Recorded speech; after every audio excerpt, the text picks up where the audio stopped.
عزیزان ملت اسلامیہ، برادران اسلام، السلام علیکم ورحمۃ اللہ وبرکاتہ۔ نحمدہ ونصلی ونسلم علی رسولہ الکریم، اما بعد فاعوذ باللہ من الشیطان الرجیم، بسم اللہ الرحمن الرحیم۔ وَلَوْ أَنَّهُمْ إِذْ ظَلَمُوا أَنفُسَهُمْ جَاءُوكَ فَاسْتَغْفَرُوا اللَّهَ وَاسْتَغْفَرَ لَهُمُ الرَّسُولُ لَوَجَدُوا اللَّهَ تَوَّابًا رَحِيمًا فَلَا وَرَبِّكَ لَا يُؤْمِنُونَ حَتَّى يُحَكِّمُوكَ فِيمَا شَجَرَ بَيْنَهُمْ صدق اللہ العظیم وصدق رسولہ النبی الرؤوف الرحیم، ونحن علی ذلک لمن الشاہدین والشاکرین والذاکرین، والحمد للہ رب العالمین۔ یا صاحب الجمال و یا سید البشر، من وجہک المنیر لقد نور القمر، لا يمکن ثناؤک ما کان حقہ بعد از خدا بزرگ تو یہ قصہ مختصر۔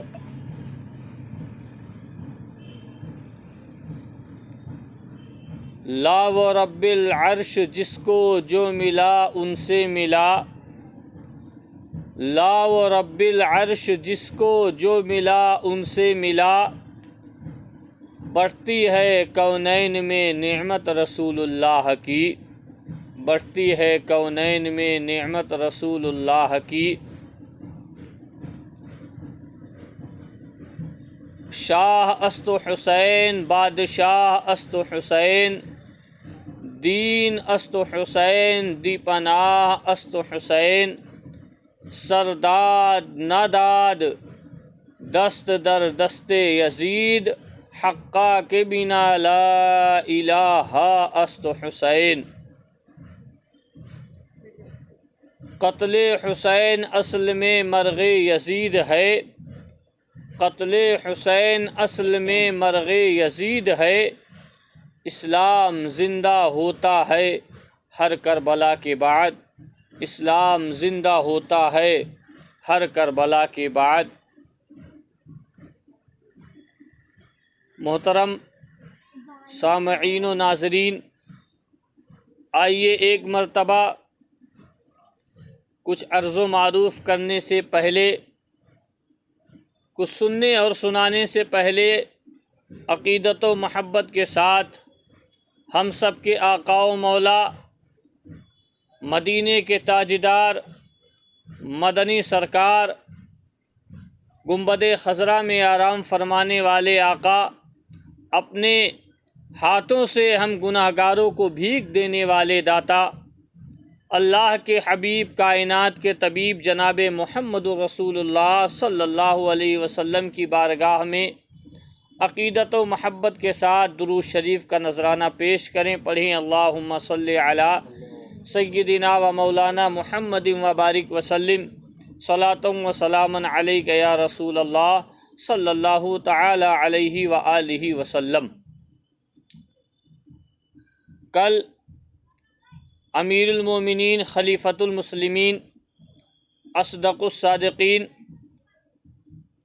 حضرت ابو بکر صدیق رضی اللہ تعالی عنہ کا جو مجھ سے ہو سکا، جو میری معلومات اور میرے علم میں تھا، اس کو میں نے آپ تمام لوگوں کے سامنے بیان کیا۔ آج محفل ذکر امام علی مقام کی تیسری محفل ہے۔ آج خلیفہ دوم، امیر المومنین، خلیفۃ المسلمین، حضرت عمر فاروق اعظم رضی اللہ تعالی عنہ کا ذکر جمیل ہوگا۔ وہ عمر فاروق اعظم کہ جو ایمان سے جب مالا مال ہوئے، جب وہ ایمان کی دولت ان کے سینے میں آ گئی تو اللہ تعالیٰ نے اسلام میں تازگی عطا فرما دی۔ آج اسی اللہ کے رسول کا ذکر پاک ہوگا تھوڑی دیر۔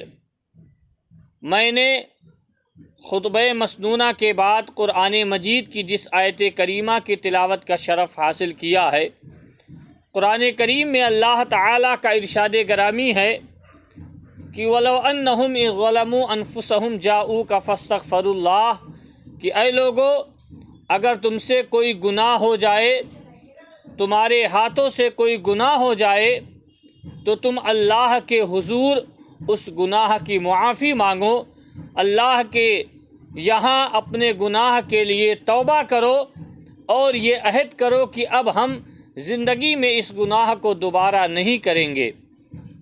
قرآن میں اللہ کا آگے ارشاد ہے وَاسْتَغْفَرَ لَهُمُ الرَّسُولُ، اور اللہ کے رسول کے دربار میں حاضر ہو کر اپنے گناہوں کی معافی مانگو، لَوَجَدُ اللَّهُ، اللہ تعالی تمہارے گناہوں کو معاف کر دے گا، تواب الرحیمہ، وہ توبہ پر رحم فرمانے والا ہے، اس لیے کہ اللہ کی ذات رحیمی اور کریمی کی ہے۔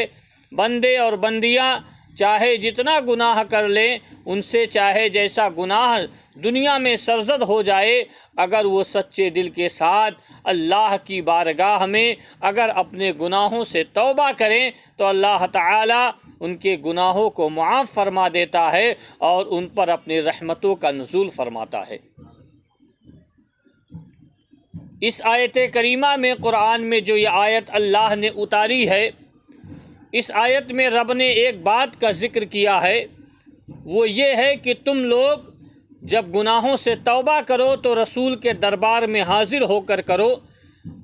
اس آیت کریمہ کی جب محدثین نے اس کی تفسیر کی، مفسرین نے اس کی تفسیر لکھی،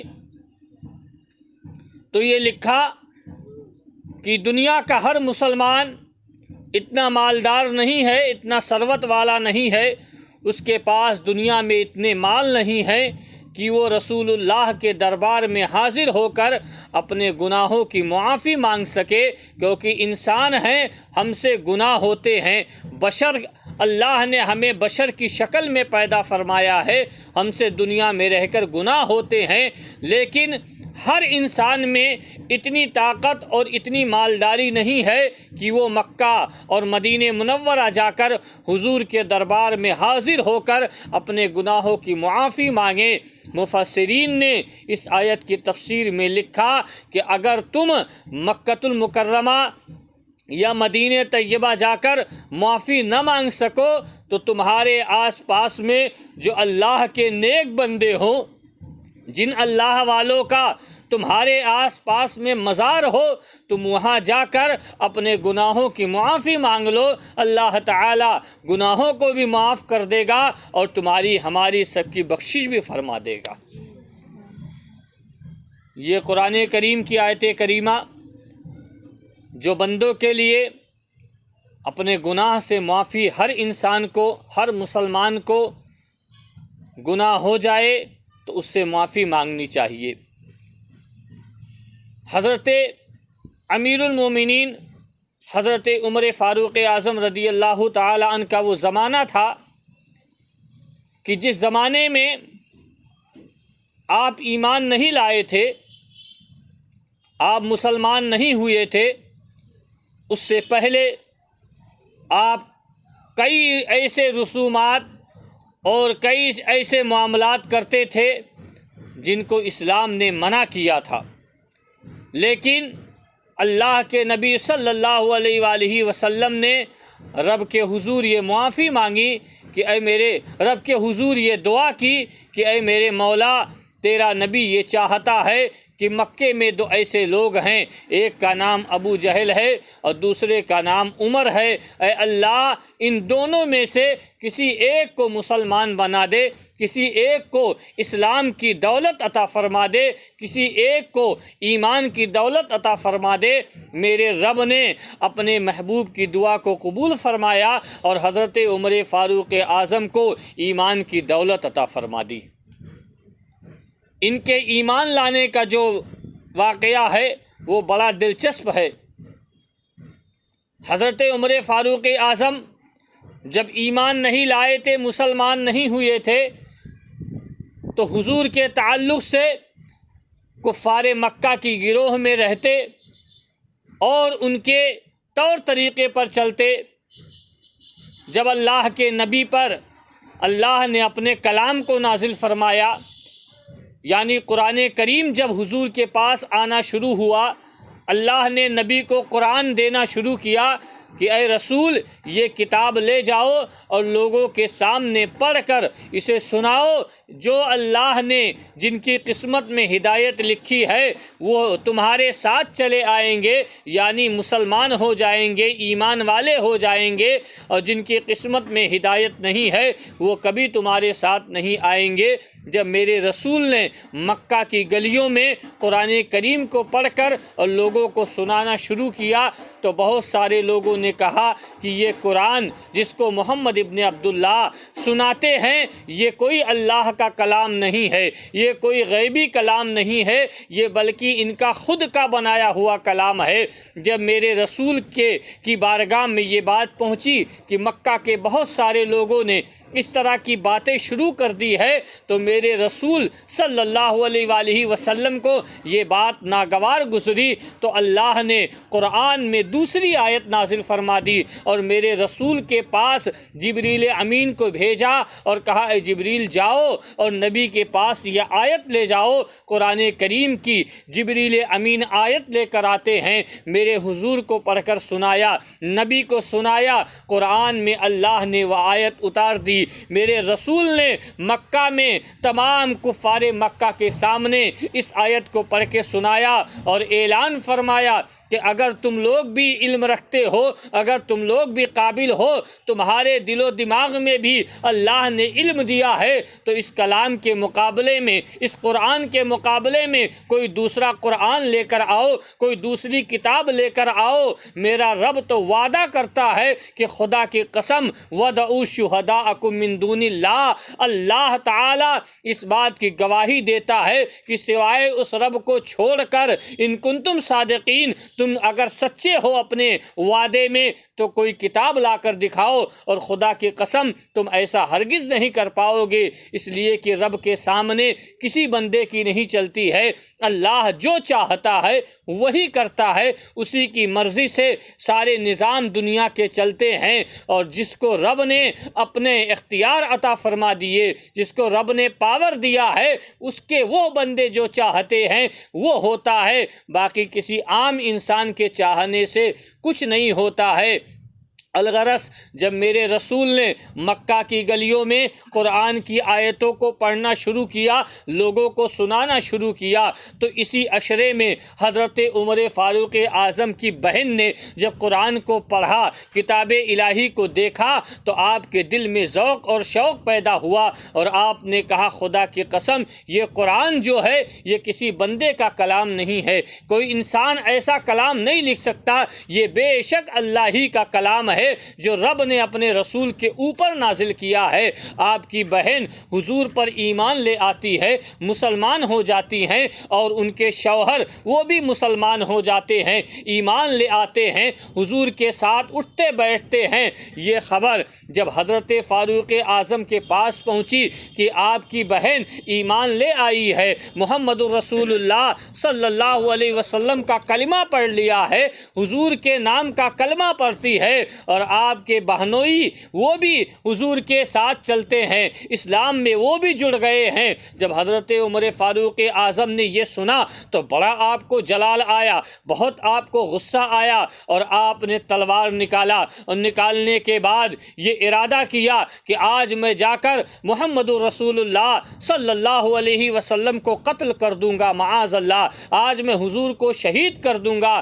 حضرت عمر فاروق اعظم یہ ارادہ کر کے اپنے گھر سے چلے، اپنے گھر سے نکلے، راستے میں کسی نے پوچھا اے عمر کہاں جا رہے ہو؟ بڑے جلال میں ہو، بہت غصے میں ہو، کہاں جا رہے ہو؟ حضرت عمر نے اس پوچھنے والے کو جواب دیا آج میں محمد ابن عبداللہ کو قتل کرنے جا رہا ہوں، آج میں رسول کو شہید کرنے جا رہا ہوں۔ اس آدمی نے پوچھا اے عمر ایسا کیوں کرنا چاہتے ہو؟ تمہارے اندر اتنا غصہ اور جلال کیوں ہے کیوں رسول کو قتل کرنا چاہتے ہو؟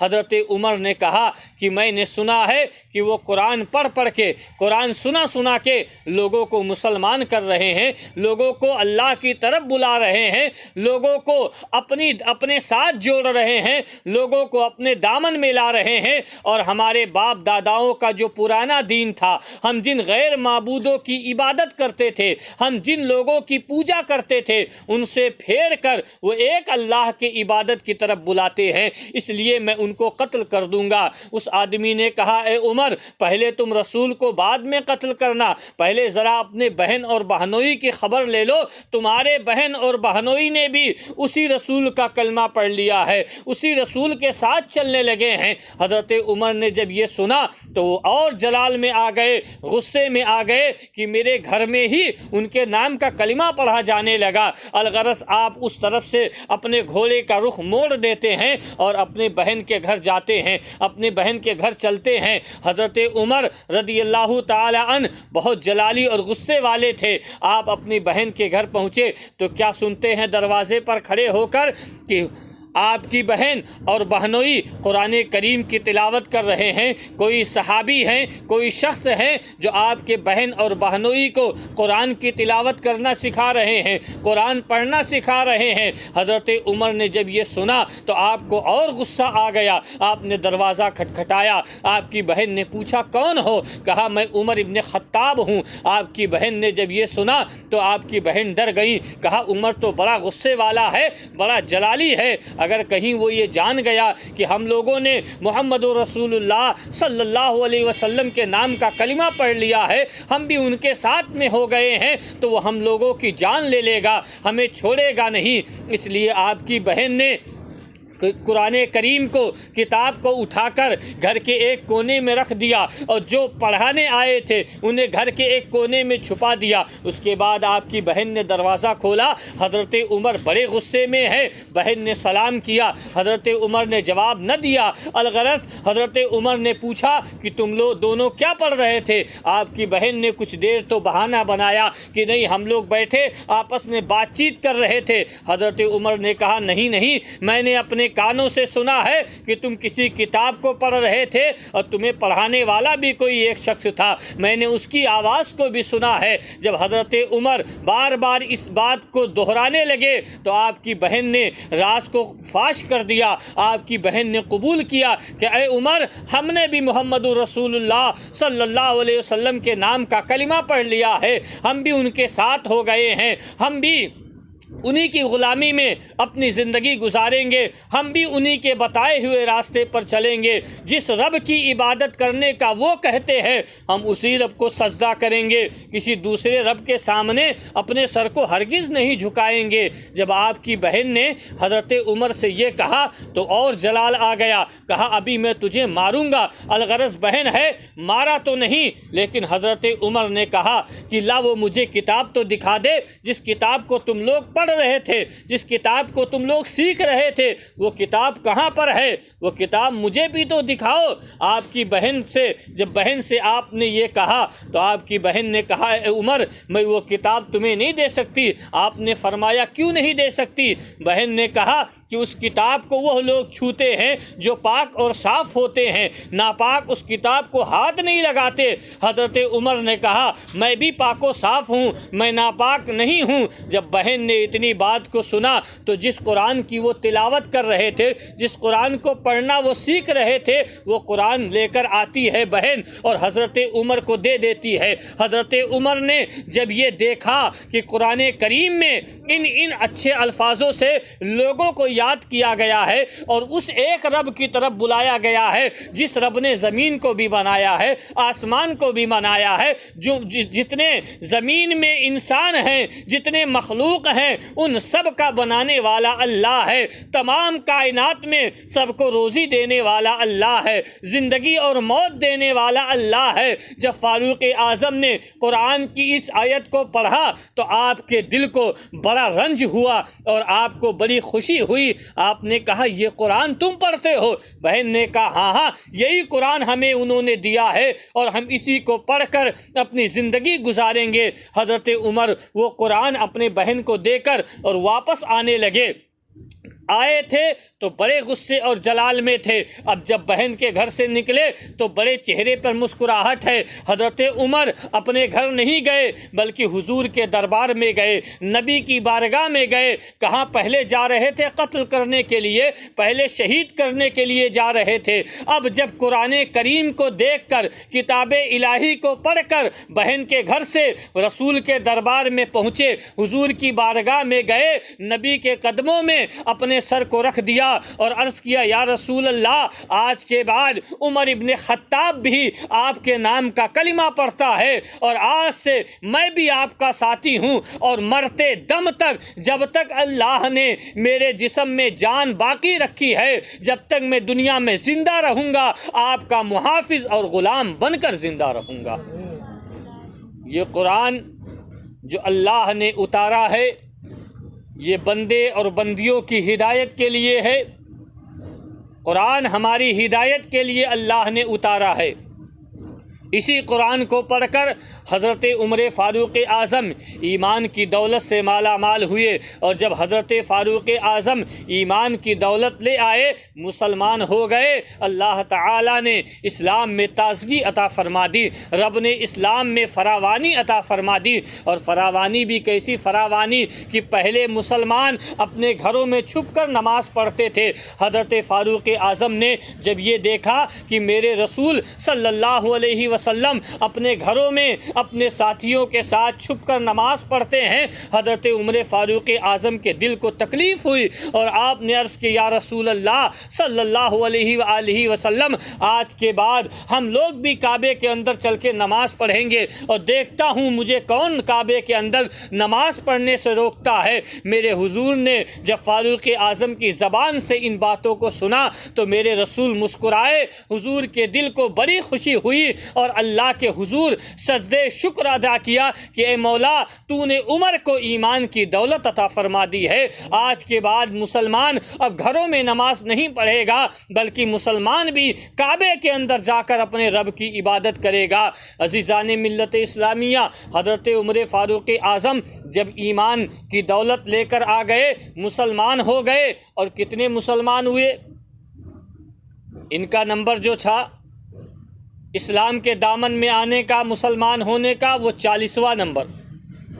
اس سے پہلے 39 لوگ مکہ میں حضور کے ساتھ آ گئے تھے، مسلمان ہو گئے تھے، لیکن حضرت عمر فاروق اعظم 40ویں نمبر پر آئے، اور اسی 40ویں کی نسبت سے ہم مسلمان اپنے مردوں کا 40واں بھی کرتے ہیں۔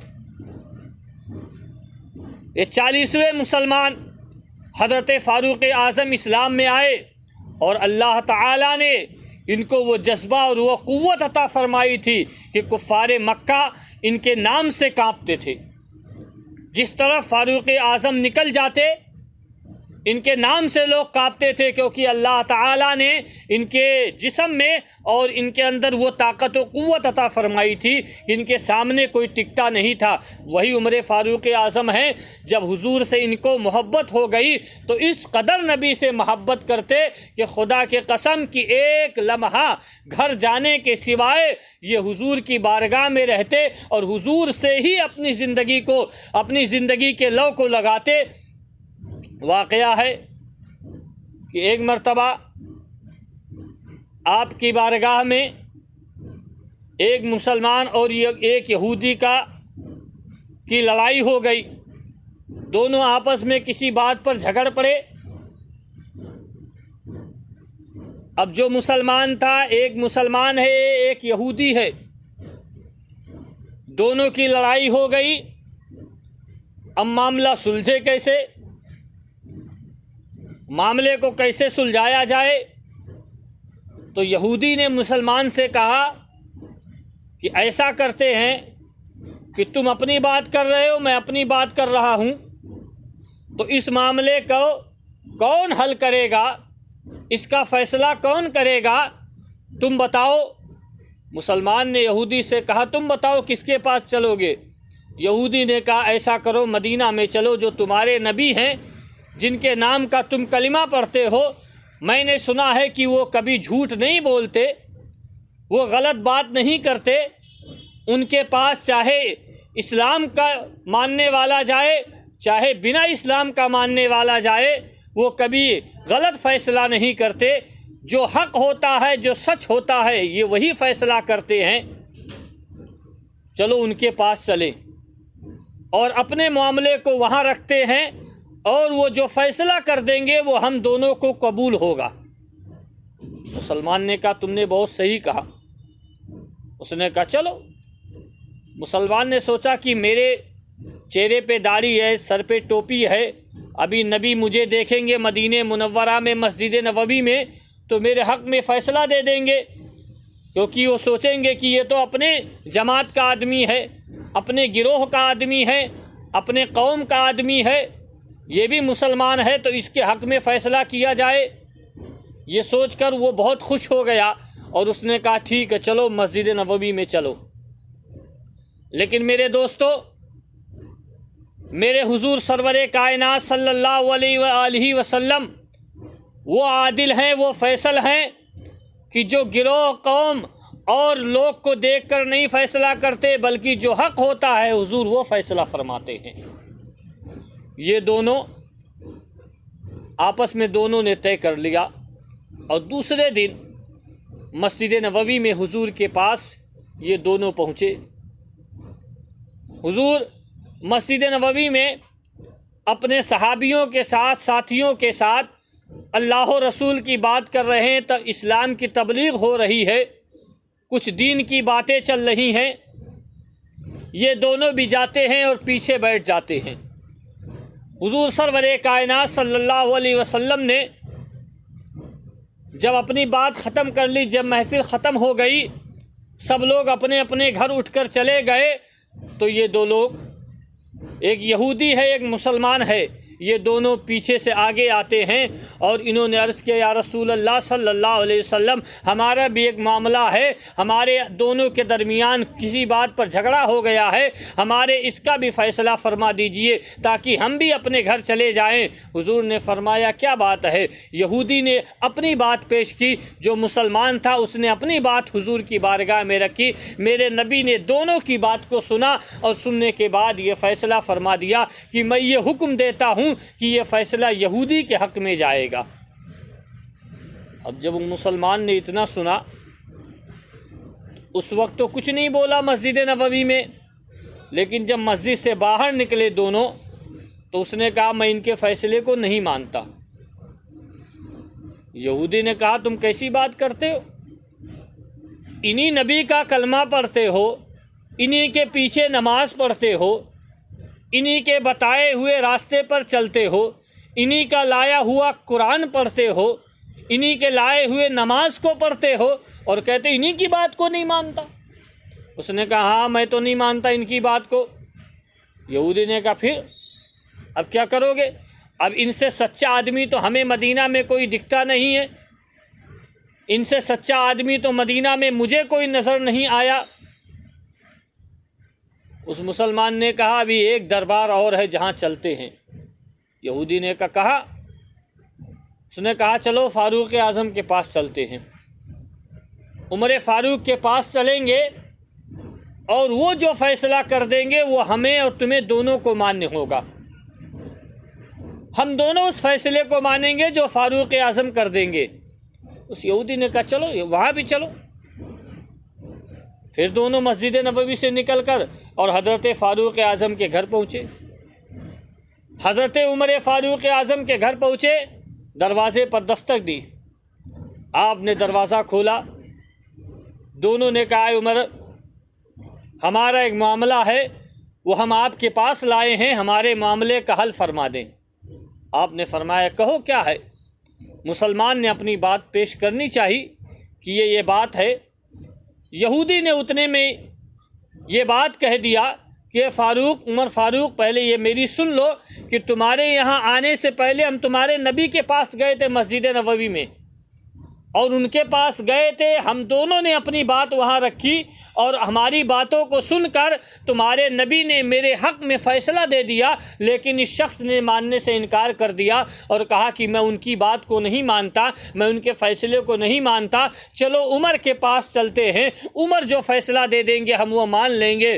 حضرت عمر فاروق اعظم نے جب اس بات کو سنا تو بہت غصے میں ہو گئے، جلال آ گیا۔ آپ نے فرمایا رکو میں ابھی فیصلہ کرتا ہوں۔ گھر کے اندر گئے، تلوار لے کر آئے اور تلوار لانے کے بعد اس مسلمان کی گردن کو مار دیا، اسے قتل کر دیا اور فرمایا کہ میرے لیے یہی فیصلہ ہے، کیونکہ جو نبی کے فیصلے کو نہ مانے عمر کی نظر میں وہ مسلمان نہیں ہے، وہ زندہ رہنے کے دنیا میں قابل نہیں ہے۔ آپ نے اس کی گردن اڑا دی، اسے قتل کر دیا۔ اب یہ تو قتل کر دیا، لیکن پورے مدینے میں ہاہاکار مچ گیا، پورے مدینے میں شور ہو گیا کہ عمر نے ایک مسلمان کو مار دیا ہے، عمر نے ایک مسلمان کی جان لے لی ہے، عمر نے ایک مسلمان کو قتل کر دیا ہے۔ یہ بات جب دربار رسول میں پہنچی، حضور کی بارگاہ تک یہ بات پہنچی، اللہ کے نبی کے پاس لوگ گئے اور عرض کرنے لگے یا رسول اللہ صلی اللہ علیہ وسلم، آپ کے ساتھی نے، آپ کے غلام نے، عمر فاروق اعظم نے ایک مسلمان کا قتل کر دیا ہے۔ اب اسلام میں چونکہ قتل کا بدلہ قتل ہوتا ہے، تو اگر عمر نے کسی مسلمان کا قتل کیا ہے تو بدلے میں عمر کی جان بھی لی جائے، عمر کو بھی قتل کیا جائے۔ میرے رسول نے جب ان باتوں کو سنا تو حضور کے دل کو بڑی تکلیف ہوئی۔ آپ نے اپنے غلام کو بھیجا، اپنے ساتھیوں کو بھیجا، کہا جاؤ عمر کو بلا کر لے کر آؤ۔ آپ کے غلام اللہ کے رسول کے صحابی حضرت عمر کے گھر آتے ہیں، دروازے پر دستک دی، آپ نے دروازہ کھولا، آپ کے ساتھیوں نے کہا اے عمر تمہیں رسول اللہ نے بلایا ہے، تمہیں حضور نے مسجد نبوی میں بلایا ہے۔ حضرت عمر نے کہا چلو میں آتا ہوں۔ وہ صحابی چلے گئے۔ اتنی تھوڑی دیر کے بعد حضرت عمر فاروق اعظم مسجد نبوی میں پہنچتے ہیں۔ آپ نے مسجد نبوی پہنچے تو کیا دیکھا کہ پوری مسجد بھری ہوئی ہے، چاروں طرف لوگ جمع ہیں۔ مسجد نبوی میں کہیں بیٹھنے کی جگہ نہیں ہے، کہیں کھڑے ہونے کی جگہ نہیں ہے، پورے مکہ کے لوگ مسجد نبوی میں جمع ہیں، حضور سے سوال و جواب کیا جا رہا ہے۔ حضرت عمر سب کو ادھر سے ادھر کرتے ہوئے حضور کے پاس پہنچے، میرے آقا کو سلام کیا، میرے نبی نے جواب دیا۔ حضور نے ارشاد فرمایا اے عمر کیا تم نے کسی مسلمان کی جان لی ہے؟ کیا تم نے کسی مسلمان کا قتل کیا ہے؟ کیا تم نے کسی مسلمان کی جان لی ہے؟ اگر تم نے ایسا کیا ہے تو یہ بہت بڑا گناہ ہے، مسلمان کا قتل نہیں کرنا چاہیے، کسی کی جان لینا یہ اسلام میں منع ہے، اسلام میں گناہ ہے، تم نے جان کیوں لی ہے؟ حضرت عمر فاروق اعظم نے حضور کی بات کا جواب نہ دیا، اپنے سر کو جھکا لیا۔ ادھر پورے مدینے کے لوگ ہاہاکار مچائے ہیں کہ اے رسول اب تم انصاف کرنے والے ہو، عدل کرنے والے ہو، تم عدل و انصاف سے کام لیتے ہو۔ عمر نے مسلمان کو قتل کیا ہے تو عمر کو بھی قتل کیا جائے، عمر کی بھی جان لی جائے۔ میرے حضور کے دل کو تکلیف ہوئی۔ حضور مسجد نبوی میں بیٹھے ہوئے ہیں، جب اللہ نے اپنے نبی کو غمزدہ دیکھا، حضور کے چہرے پر کچھ ایسے آثار دیکھے جو رب کو پسند نہیں ہیں، تو میرے رب نے جبریل کو کلام الہی لے کر بھیج دیا۔ رب نے قرآن کی آیت اللہ نے اپنے محبوب کی بارگاہ میں جبریل کے ذریعے بھیج دی، اور جبریل امین قرآن کریم لے کر حضور کی بارگاہ میں آتے ہیں، اللہ کا پیغام لے کر رسول کے پاس آتے ہیں۔ میرے جبریل امین نے اللہ کے رسول کے دربار میں سلام پیش کیا، میرے آقا نے ان کے سلام کا جواب عطا فرمایا۔ اللہ کے رسول نے ارشاد فرمایا اے جبریل کیا کوئی پیغام لے کر آئے ہو، رب کا کلام لے کر آئے ہو؟ جبریل نے عرض کیا یا رسول اللہ ہاں میں رب کا کلام لے کر آیا ہوں۔ آج پورا مدینہ جو عمر کی جان لینے پر تلا ہوا ہے، عمر کے قتل پر آمادہ ہے، ان کی گواہی کے لیے، ان کی صفائی میں، ان کی پاکی میں، ان کی طاہری میں اللہ نے قرآن کی یہ آیت اتاری ہے۔ رب نے قرآن کی آیت اتاری، پارہ نمبر 5 میں، وہ آیت کریمہ آج بھی موجود ہے اور قیامت تک کے لیے موجود رہے گی۔ رب نے قرآن میں ارشاد فرمایا فَلَا وَرَبِّكَ لَا یؤمنون حتی یحکموک فیما شجر بینہم، اے نبی تمہارے عمر نے، تمہارے دوست نے کسی مسلمان کو قتل نہیں کیا ہے، بلکہ مدینہ کے لوگوں کو رب کا یہ کلام پڑھ کر سنا دو۔ میرے آقا نے مسجد نبوی کے منبر سے اٹھ کر اور پورے مدینہ کے لوگوں کو قرآن کی آیت سنائی، جس کا ترجمہ یہ ہے کہ اے لوگوں، وہ کبھی مسلمان ہو ہی نہیں سکتا جو اپنے فیصلے میں نبی کو حاکم نہ بنا لے، اور جو نبی کو حاکم بنا لے تو نبی کی بات کو مانے، اور نبی کی بات کو نہ ماننے والا وہ کبھی مسلمان نہیں ہو سکتا۔ میرے حضور نے قرآن کی اس آیت کو پڑھ کے مدینہ کے لوگوں کے سامنے سنایا اور کہا اے لوگوں، عمر نے جس کو قتل کیا ہے اس پر قتل واجب ہے، اس لیے کہ اس نے میری بات کا انکار کر دیا۔ میرے دوستوں مسلمان بھائیوں، وہی عمر فاروق اعظم ہے جن کی ذات بہت بڑی ہے، اللہ نے بڑی شان کا مالک بنایا ہے۔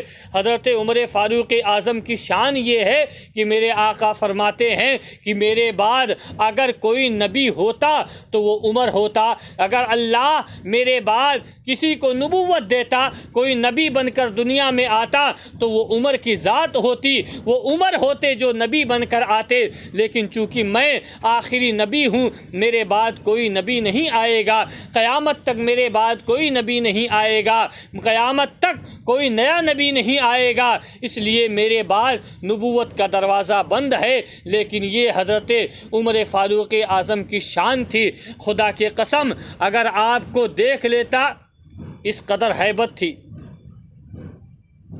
فاروق اعظم کی، ہیبت اس قدر تھی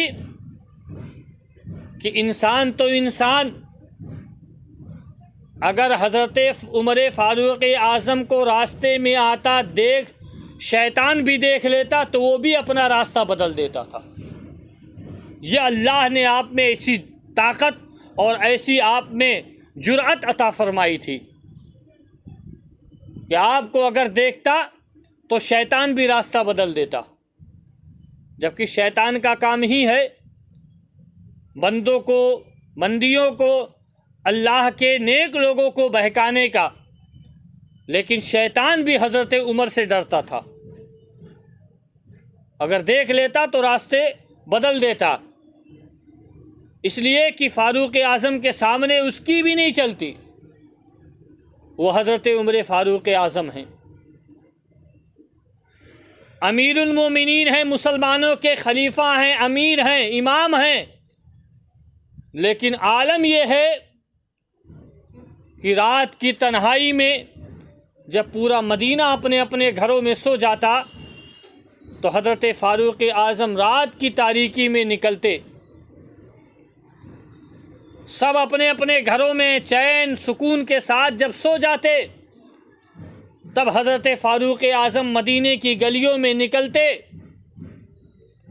اور گشت کرتے، چلتے، کہیں کوئی ایسا تو نہیں ہے کہ کوئی پریشان ہے جو مجھ سے اپنی بات نہیں کہہ سکتا، کوئی غمزدہ ہے، کوئی مصیبتوں میں ہے جو مجھ سے اپنی بات نہیں کہہ سکتا، تو کم سے کم میں سن کر اس کی پریشانی دور کروں۔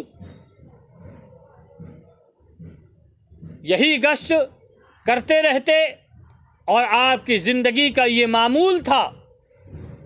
جب تک آپ نے امامت و خلافت کی ذمہ داری دنیا میں رہ کر نبھائی ہے، تب تک آپ پوری زندگی تاعمر جب تک آپ دنیا میں حیات رہے، کبھی آپ رات کے پہر میں سکون کے ساتھ سوئے نہیں، ہر وقت اللہ کے رسول کے امتیوں کی فکر آپ کو رہتی، خدا کے نیک بندوں کی فکر رہتی، اس لیے کہ جو اللہ والے ہوتے ہیں، جو خدا کے نیک بندے ہوتے ہیں، جن کا دل اللہ اور اس کے رسول کی محبت میں ڈوبا رہتا ہے، انہیں اللہ اور اس کے رسول کی فکر بھی ہوتی ہے اور ان کے بندوں کی بھی فکر ہوتی ہے۔ آپ دیکھیے، ہم سبھی نے واقعہ سنا ہوگا حضرت بلال حبشی رضی اللہ تعالی عنہ کا، کالے آدمی کالے رنگ کے ہیں جن کے یہاں آپ کام کرتے تھے، غلامی کرتے تھے، جس کے یہاں سیوا کرتے تھے، جس کے نوکر تھے، امیہ بن خلف، وہ آپ کو طرح طرح سے تکلیفیں دیتا، مارتا، پریشان کرتا، وقت پر کھانا نہیں دیتا اور دنوں رات آپ سے کام لیتا۔ حضرت بلال حبشی کے دل میں میرے رسول کی ایسی محبت تھی کہ آپ کا مالک جتنا مارتا اور وہ یہ کہتا ہے بلال میں تجھ پر ظلم نہیں کروں گا، تجھ پر ستم نہیں ڈھاؤں گا، میں تجھے چھوڑ دوں گا، بس تو میرا ایک کام کر دے۔ حضرت بلال نے پوچھا تو کیا چاہتا ہے؟ اس کے مالک نے کہا کہ تو اس نبی کا کلمہ پڑھنا چھوڑ دے، اس نبی کا نام لینا چھوڑ دے جس نبی کا تو نام لیتا ہے، جن کی محبت میں تو دنیا میں جی رہا ہے اور جن کے نام پر تو مرنے اور جینے کے لیے تیار ہے، تو ان کے نام کا کلمہ پڑھنا چھوڑ دے، ان کا ساتھ دینا چھوڑ دے، ان سے محبت چھوڑ دے، میں تجھے آزاد کر دوں گا، تجھ پر ظلم و ستم نہیں کروں گا۔ حضرت بلال نے کہا اے میرے مالک تو مجھے مار، یہ تو مجھے منظور ہے، لیکن میرے دل سے حضور کی، میرے دل سے رسول کی محبت چلی جائے، یہ بلال کو منظور نہیں ہے۔ وہ بلال حبشی کالے رنگ کے ہیں۔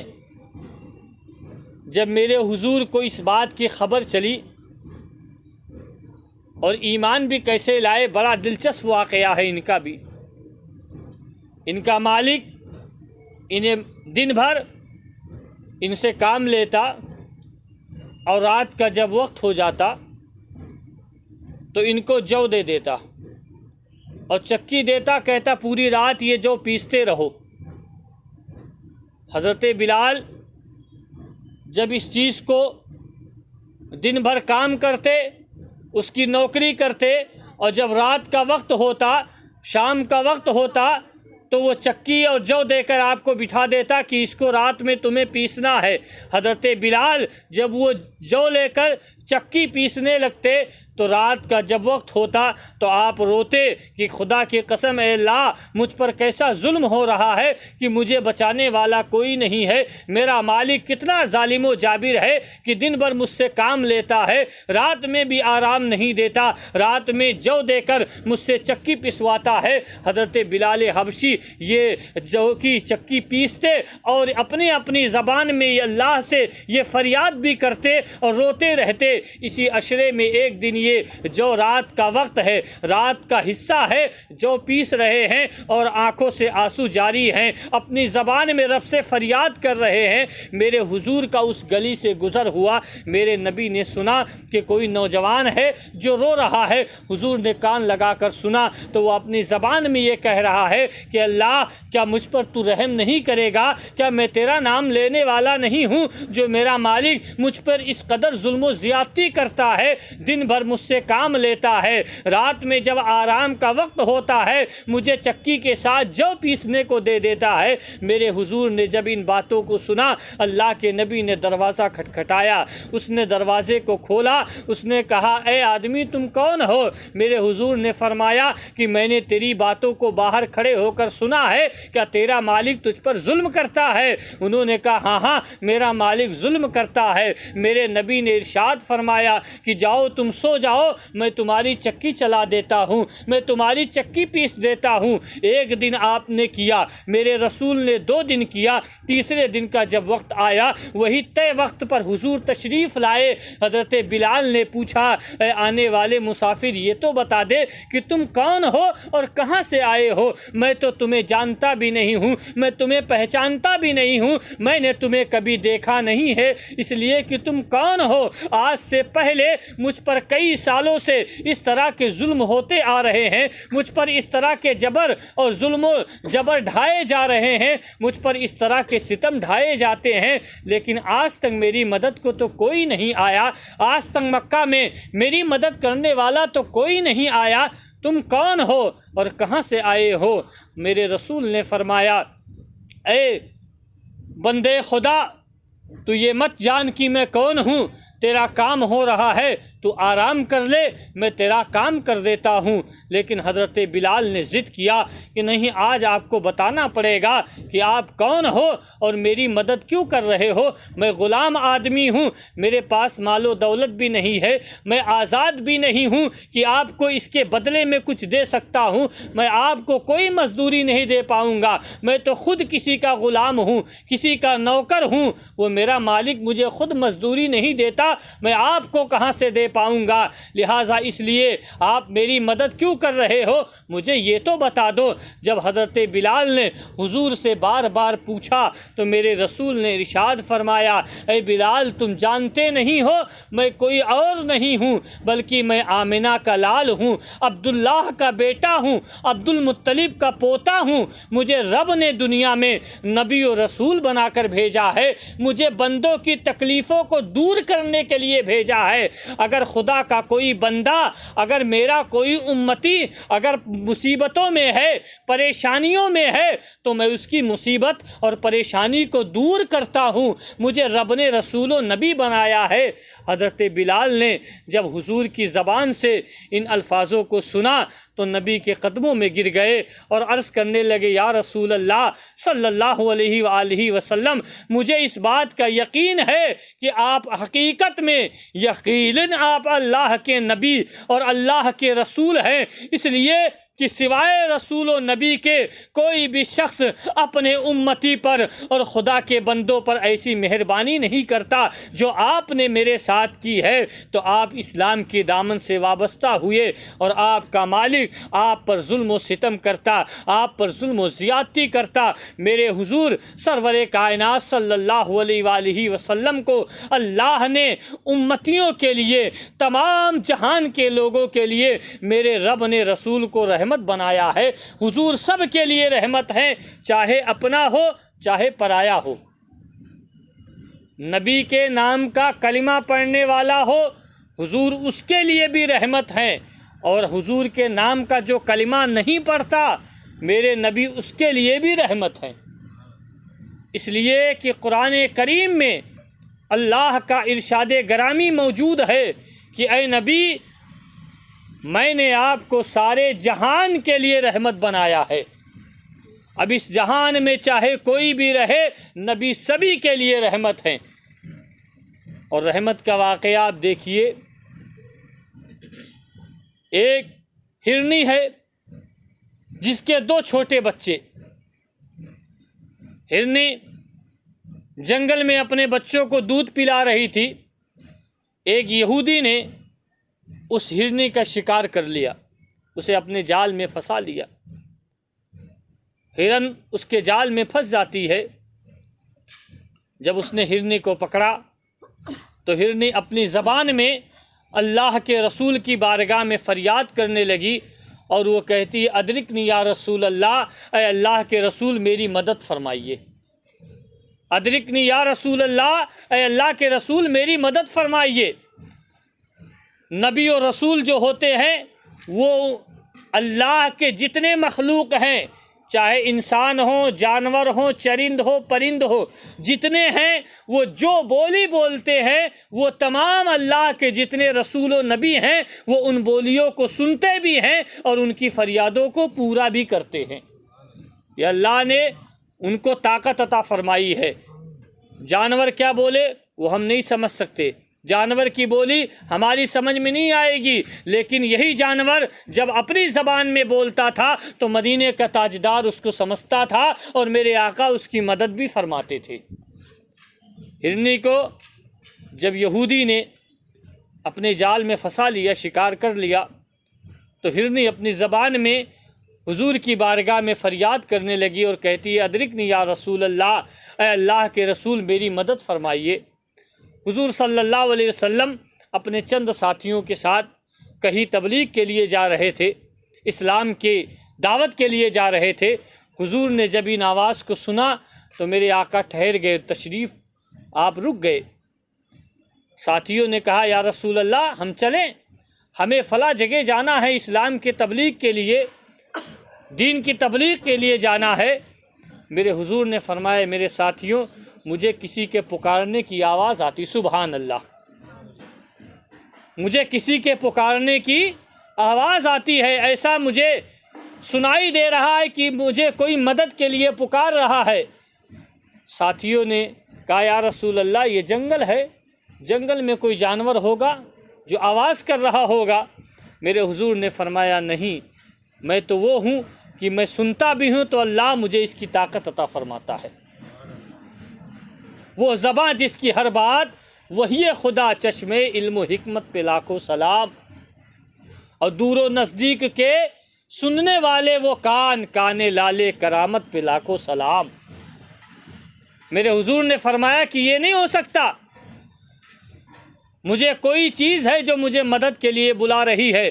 میرے آقا و مولا صلی اللہ علیہ وآلہ وسلم جس طرف سے آواز آ رہی تھی حضور اسی کی طرف گئے۔ کیا گئے؟ جنگل کے اندر گئے۔ تھوڑی دور جانے کے بعد میرے نبی نے دیکھا کہ ایک ہرن ہے جو جال میں پھنسی ہوئی ہے، اس کے سامنے ایک یہودی کھڑا ہوا ہے، ایک انسان کھڑا ہوا ہے، وہ ہرن اس جال میں پھنسی ہوئی ہے۔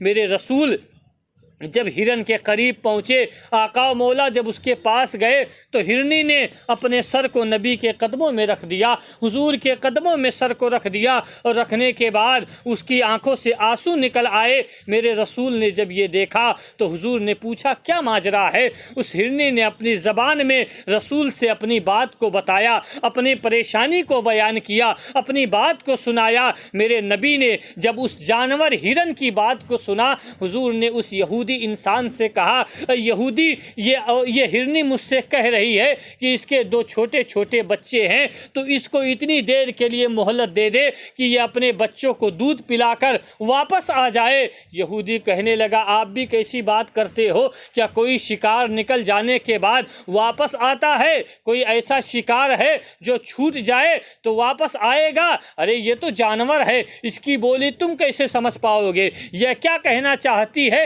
اس کو تم کیسے جانتے ہو؟ میرے رسول نے ارشاد فرمایا نہیں، یہ مجھ سے کہہ رہی ہے کہ اس کے 2 چھوٹے بچے ہیں، وہ پیاسے ہیں، وہ بھوکے ہیں، انہیں دودھ نہیں ملا ہے، یہ انہیں دودھ پلانا چاہتی ہے، تو اس کو اتنی دیر کے لیے مہلت دے دے، اتنی دیر کے لیے اسے چھوڑ دے، یہ دودھ پلا کر پھر تیرے پاس واپس آ جائے گی، پھر جو تجھے کرنا ہوگا وہ تو کر لینا، لیکن ابھی اس کو مہلت دے دے۔ اس یہودی نے کہا، شکاری نے کہا میں ایسے تو اس کو نہیں چھوڑوں گا، پہلے آپ کوئی ضمانت دیجئے، آپ کوئی ضمانت لے کر آئیے کہ اگر یہ جانور، یہ ہرن واپس نہیں آتی ہے تو مجھے اس کا کیا ملے گا؟ میرے حضور نے فرمایا جا، میں ہی اس کی ضمانت ہوں، جب تک یہ واپس نہیں آئے گی میں تیرے پاس بیٹھا رہوں گا، اور اگر یہ واپس نہیں آتی ہے، اگر یہ چلی جائے گی اور پھر تیرے پاس نہیں آئے گی تو پھر جو تیری مرضی ہوگی وہ تو میرے ساتھ کرنا، جو تو کہے گا میں وہ تیری بات مانوں گا۔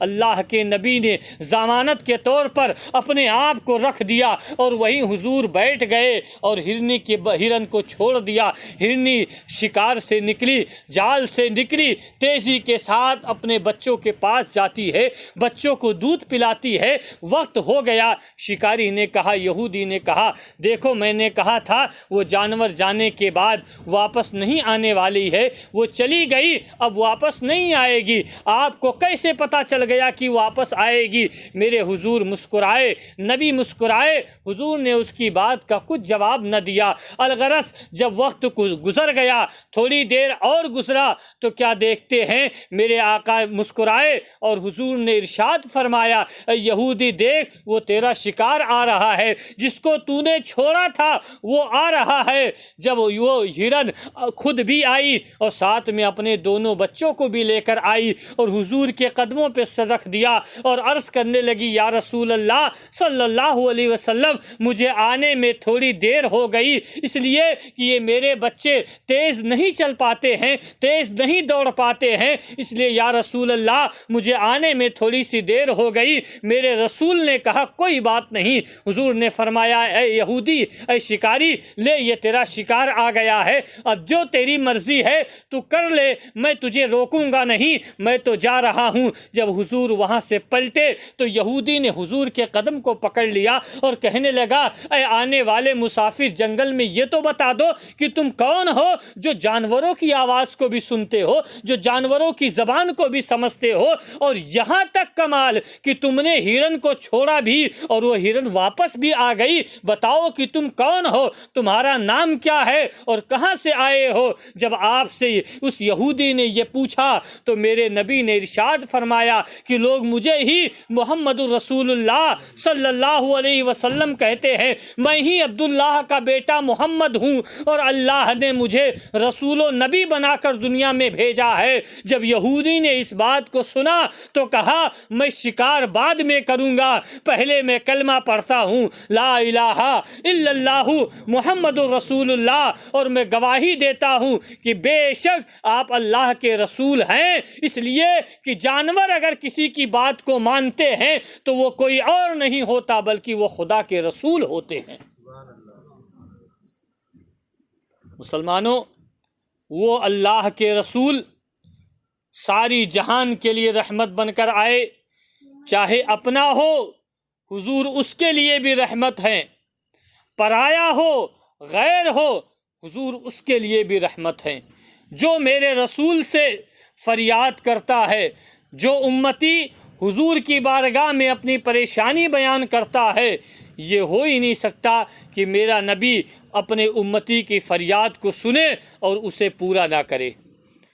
جو نبی چرندوں پرندوں کی فریادوں کو سن کر انہیں پورا کرتے ہیں، اور اگر ان کا غلام، ان کا عاشق، ان کا چاہنے والا، ان کے ماننے والے، ان کے نام کا کلمہ پڑھنے والے اگر اپنے رسول سے فریاد کریں گے، اپنے رسول سے مدد مانگیں گے، تو یہ ہو ہی نہیں سکتا کہ میرا نبی ان کی مدد نہ کرے۔ حضور ہر وقت مدد فرماتے ہیں۔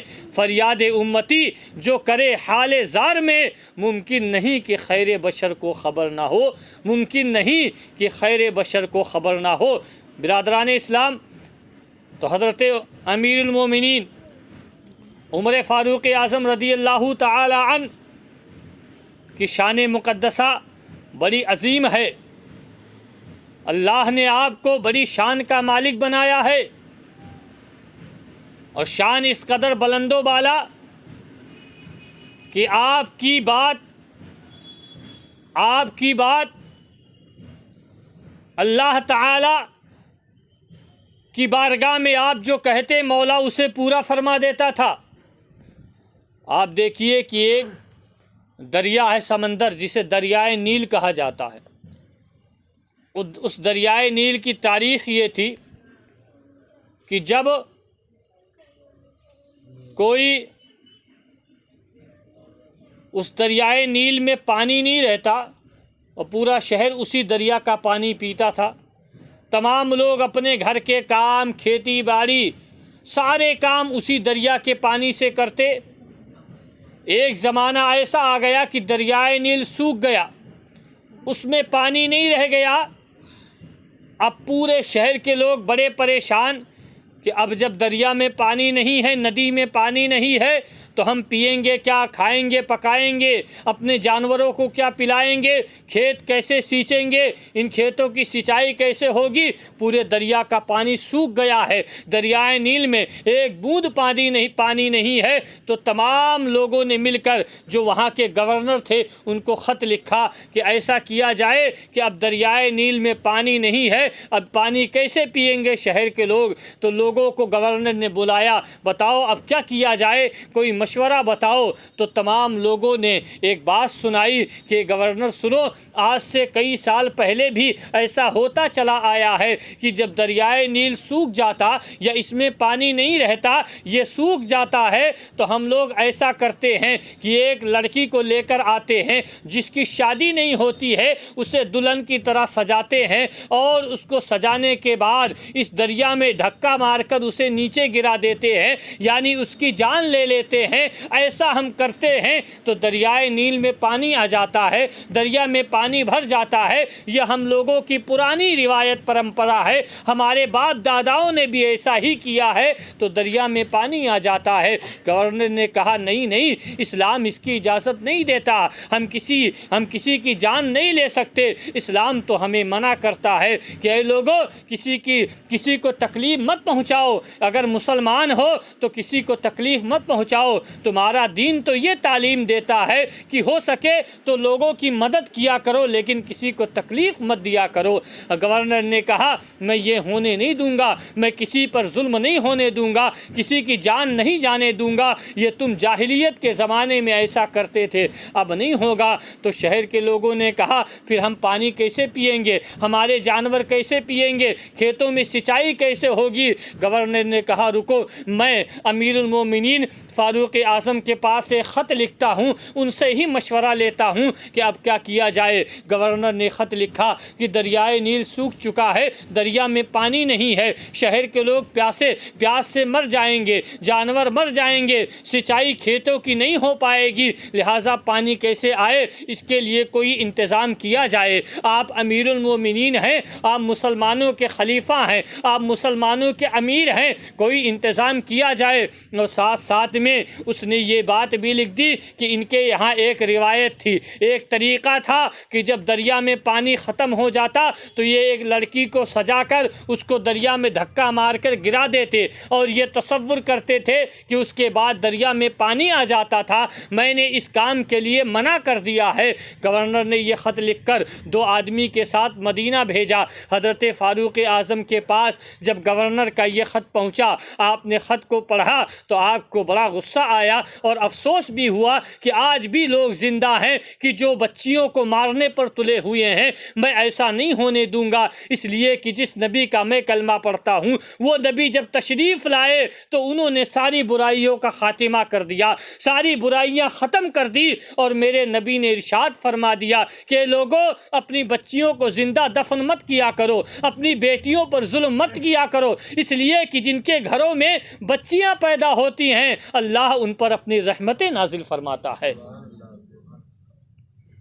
حضرت عمر فاروق اعظم نے جب خط کو پڑھا، آپ نے اس خط کے نیچے جواب لکھ دیا اور کہا یہ خط فوراً گورنر کے پاس لے کر چلے جاؤ اور اس کام کے لیے منع کر دینا کہ آج کے بعد میری خلافت میں کوئی بھی کسی بھی بنا عذر اور بنا ظلم و زیادتی کسی پر ظلم و زیادتی نہیں ہوگی، کسی کو پریشان نہیں کیا جائے گا۔ امیر المومنین فاروق اعظم کا وہ خط لے کر مدینہ سے 2 مسافر گئے اور حضرت فاروق اعظم نے فرمایا کہ یہ خط لے جا کر گورنر کو دے دینا اور اسے کہنا یہ دریا میں ڈال دے۔ وہ 2 لوگ جو خط لے کر آئے تھے گورنر کے پاس فاروق اعظم کا جواب لے کر گئے اور کہا یہ خط بنا پڑھے اس کو ایسے ہی لے جا کے دریائے نیل میں ڈال دو۔ گورنر پورے لشکر کے ساتھ جاتا ہے، فاروق اعظم کے خط کو لے کر جاتا ہے اور اس خط کو دریائے نیل میں ڈال دیتا ہے۔ جو دریا، جو ندی اور سمندر کل تک سوکھے ہوئے تھے جس میں پانی نہیں تھا، لیکن فاروق اعظم کا خط پڑ گیا تو صبح کیا دیکھتے ہیں کہ وہی دریا پورا پانی سے بھر گیا ہے، دریا پانیوں سے بھرا ہوا ہے، ندی میں پانی ہی پانی ہے۔ اب کہیں معلوم ہی نہیں پڑتا کہ کل جس ندی میں سوکھا پڑا تھا، کل جس ندی میں پانی نہیں تھا، آج اسی ندی میں رب نے اتنا پانی عطا فرما دیا کہ شہر کے لوگ پی بھی رہے ہیں، جانوروں کو بھی پلا رہے ہیں اور اپنی کھیتوں کی سینچائی بھی کر رہے ہیں۔ جب یہ معاملہ ہو گیا تو گورنر کے ذہن میں یہ بات آنے لگی کہ فاروق اعظم نے ایسی کون سی تعبیذ بنا دی تھی، ایسی کون سی دعا لکھ دی تھی جو اس خط کو ڈالتے ہی دریا میں پانی آ گیا۔ وہ گورنر جب مدینہ آیا، مدینہ آنے کے بعد اس نے فاروق اعظم رضی اللہ تعالیٰ عنہ سے پوچھا اے عمر یہ تو بتا دو کہ آپ نے اس خط میں کیا لکھا تھا کہ جس خط کو ڈالتے ہی اللہ اللہ نے ندی میں پانی عطا فرما دیا، رب نے ندی کو پانی سے بھر دیا۔ حضرت فاروق اعظم مسکرائے اور فرمایا میں نے کوئی تعبیذ نہیں لکھی ہے، میں نے قرآن کی کوئی آیت نہیں لکھی تھی، میں نے بس اتنا لکھ دیا تھا کہ میں عمر ابن خطاب خلیفۃ المسلمین امیر المومنین اے دریائے نیل تجھ سے کہتا ہوں کہ اگر تو کسی اور کی مرضی سے نہیں پانی بہتی تو مت بہنا، لیکن اگر اللہ کے حکم سے تجھے پانی بہنا ہے تو عمر ابن خطاب تجھے کہتا ہے کہ تو فوراً اپنی حد میں اپنی ندی میں پانی بھر دے تاکہ پورے شہر کے لوگ پانی سے مالا مال ہو جائیں۔ آپ نے فرمایا میں نے اتنا ہی لکھا تھا اور اللہ نے میری لاج رکھ لی، رب نے میری بات سن لی اور اللہ نے اس ندی میں پانی عطا فرما دیا۔ تو یہ حضرت عمر فاروق اعظم کی شان ہے جو اللہ نے انہیں عطا فرمائی تھی، رب نے انہیں دی تھی۔ بڑی شان کے مالک ہیں اس لیے کہ انہوں نے اپنی پوری زندگی جب سے وہ ایمان لائے، مسلمان ہوئے، حضور کی غلامی اختیار کی، تب سے لے کر آج تک زندگی تک جب تک وہ دنیا میں زندہ رہے تب تک انہوں نے حضور کی غلامی کو کبھی نہیں چھوڑا اور نبی کی محبت میں، حضور کی الفت میں دنیا میں زندہ رہے اور حضور ہی کی الفت میں دنیا سے گئے۔ تو رب نے انہیں بھی یہ مرتبہ عطا فرمایا کہ جب تک دنیا میں زندہ رہے، نبی کے ساتھ رہے، آج بھی وہ دنیا سے چلے گئے تو وہ تب بھی حضور کے ساتھ ہیں۔ ایک طرف رسول کے روضے میں، رسول کے مزار میں، ایک طرف حضرت ابو بکر کی قبر ہے، بیچ میں حضور کی قبر ہے اور ایک طرف حضرت عمر فاروق اعظم کی قبر ہے۔ یعنی یہ وہ دونوں ساتھی جو حضور کے ساتھ دنیا میں بھی تھے اور حضور کے ساتھ آخرت میں بھی ہیں، قبر میں بھی ہیں۔ انہیں اس قدر رسول سے محبت تھی کہ دنیا میں بھی رسول کو نہیں چھوڑا اور مرنے کے بعد بھی حضور ہی کے ساتھ میں ہیں۔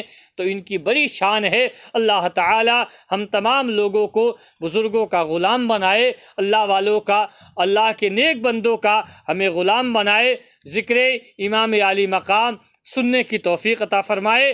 اللہ ہم تمام لوگوں کو اہل بیت اور کربلا والوں کا عاشق بنائے جب تک دنیا میں زندہ رہیں۔ اللہ تعالی ہم سب کو ایمان پر زندہ رکھے اور مولا ایمان پر ہم سبھی کو موت عطا فرمائے۔ السلام علیکم ورحمۃ اللہ وبرکاتہ۔